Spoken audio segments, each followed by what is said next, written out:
السلام عليكم. عليكم السلام. طبعا معايا الكابتن عمر الحامدي من لاعبين النادي الاهلي ايام الزمن الجميل. طبعا معاه صورة كابتن امين داب ورحمة الله عليه.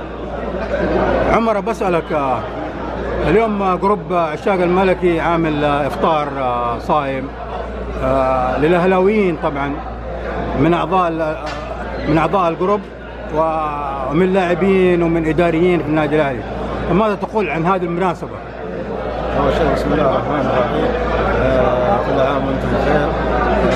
أتقدم بخالص الشكر والتقدير لجروب عشاق الملكي على هذه المبادرة السنوية الحقيقة اللي انقطعت مدة 2.5 سنين. أتمنى للجميع التوفيق وإن شاء الله يا رب يعيد علينا أعوام جديدة إن شاء الله بإذن الله.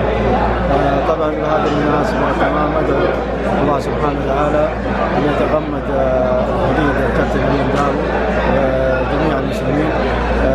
الله يرحمه كله كان دائما حريص ان يكون معنا في هذه المناسبات، ولكن ان شاء الله ما قدر فعل انتقل الى رحمه الله. تمام، احنا راضين بكل شيء ان شاء الله. تمام، كباتن الموجودين فيهم الخير والبركه. اتمنى من الله سبحانه وتعالى في هذه الايام الفضيله ان يرحم جميع موتى المسلمين وجميع الكباتن اللي قابلناهم في هذه السنه.